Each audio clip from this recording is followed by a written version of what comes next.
Hey, welcome. Let me ask you something. Like, have you ever watched someone walk into a room and just own it? Head held high, radiating this unshakable confidence. Maybe it's as a colleague nailing a presentation, a friend effortlessly making new connections, or even just someone you saw on the street walking with a spring in their step that seemed to say, yeah, I forget this. And in those moments, did a little voice inside you whisper, maybe even shout, why not me? Yeah, how do they do that? Yeah, you see them seemingly untouchable by doubt while you're battling your own inner critic every single day. Well, what if I told you that the secret to that kind of confidence isn't to some mystical, unattainable trait reserved for a chosen few? What if I said it's actually just shockingly simple, almost unbelievable? Stick with me for the next few minutes, because in this audio, we were going to crack the code. We were going to dismantle the myth that confidence is some genetic lottery and reveal the real tangible steps you can take. Starting today to not just boost your self-confidence, but to fundamentally transform it. Prepare to have your mind. Well, let's just say prepare to be surprised. Now let's be real. You've probably heard the advice before, right? Yeah. Just be confident. Yeah, believe in yourself. Sounds nice. About as helpful as telling someone drowning to just breathe water, because if it were that easy, wouldn't you? We all be walking around radiating sunshine and self. So, assurance. The truth is, low self-confidence isn't just some switch you can just flip. Kamasai, often a deeply ingrained pattern woven from years of life. Maybe it's some past failures that keep replaying in your mind like a broken record. Perhaps it's critical voices from childhood, just echoing in your head long after they were spoken.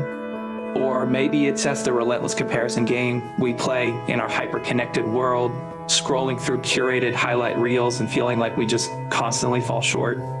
Think of your self-confidence like a plant. If you constantly water it with negativity, with self-doubt, with the toxic fertilizer of comparison, what do you expect to grow? A withered, fragile thing, just easily blown over by the slightest breeze of whatever criticism. And that's exactly what low self-confidence feels like, isn't it? Fragile, vulnerable, like you just constantly bracing for impact. It's the missed opportunities because you were too afraid to speak up. That's the anxiety that gnaws at you before like big presentations or social gatherings. It's the constant second guessing, the feeling of being not good enough, that insidious whisper that tells you to just stay small. Stay quiet, stay hidden. And that, my friends, is the real tragedy, because your potential, your unique brilliance gets dimmed, overshadowed by this cloud of self-doubt. But here's the good news: clouds can dissipate. And so confidence can be built brick by brick with the right tools. Just be confident. We were going to get practical. We were going to build a blueprint for your self-confidence step by concrete step. And the first, most foundational brick, building a positive self-image. Now I know what you might be thinking. Positive self-image sounds fluffy, but trust me, this is so powerful. Think of your self-image as the lens through which you see yourself. If that lens is distorted, cracked, covered in grime, everything you see, just like your abilities, your worth, your potential, is going to be distorted too. We need to clean that lens, polish it, make it crystal clear. And how do we do that? One incredibly effective tool is self-affirmation. Now, not the cheesy, forced kind we're talking about, genuine, meaningful kind of affirmations, statements that resonate with your core values, with the person you aspire to be. Instead of just blindly repeating, I am so confident, which might feel completely fake right now, try affirmations that just focus on your strengths and potential. I am capable of overcoming challenges. I am learning and growing every day. My contributions are valuable. Start small. Choose one or two affirmations that feel slightly believable, even if you don't fully believe them yet. Repeat them to yourself gently throughout the day, especially when that inner critic starts to pipe up. It's like planting seeds of positivity in the garden of your whole mind. Next, let's talk about revisiting your successes.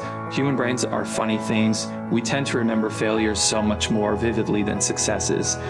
It's like Velcro for the negative, Teflon for the positive. We need to consciously counteract that. Take some time. So right now, if you can, to actively recall past successes. Big or small, didn't he ace that presentation? Maybe you nailed a smaller project at work. Feeling down about your social life, remember that time you made someone laugh so hard they cried. Seriously, just go there. Relive those moments. Feel like the pride, the accomplishment, the evidence that you are capable, that you are valuable, that you do succeed. I remember working with a client, Sarah, a brilliant architect who was paralyzed by self-doubt. She was convinced her designs were so mediocre that she was a fraud. But when we started digging into her past, we uncovered a mountain of achievements she had completely dismissed. So awards she won, projects that had been lauded, clients who had been so thrilled with her work. She had simply just forgotten them, or rather her inner critic had buried them under a mountain of self-doubt. By consciously revisiting those successes, by seeing the evidence of her competence, we started to chip away at that mountain, and slowly, brick by brick, her confidence began to rebuild. And that brings us to our third powerful tool, goal setting and achievement, but not just the kind of goals that feel overwhelming and set you up for failure. We start talking about small, achievable goals, baby steps. Think of it like building muscle. You wouldn't walk into a gym and try to lift the heaviest weight on day one, right? So you do start small, build strength gradually. So celebrate those small victories. Confidence works the same way. Set yourself tiny, achievable goals each day. Maybe it's making your bed, sending that email you've been putting off, maybe going for a short walk. And when you achieve them, just acknowledge it, celebrate it, give yourself credit. Each small win is a deposit into your confidence bank account. They add up, they compound, and before you know it, you're lifting heavier weights, tackling bigger challenges with a newfound sense of like, yeah, I can do this. So there you have it, the shockingly simple secret to skyrocketing self-confidence. It's not a secret at all. .com says consistent, deliberate action. Building a positive self-image through affirmations, reminding yourself of your past successes. So setting and achieving small, meaningful goals. These aren't tea magic wands, they read tools, powerful tools. Yes, but tools nonetheless. And like any tool, they only work if you just use them. So here's your challenge, your call to action. Today, right now, choose one of these strategies, just one. Just write down one powerful affirmation. Recall one past success, no matter how small. Set one tiny, achievable goal for tomorrow, and just start building, start rebuilding.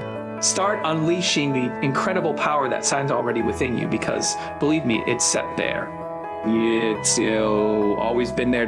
.com says just waiting for you to just claim it. Reminding you that you are capable, you are valuable, and you are absolutely worthy of your own confidence. So go out there and shine.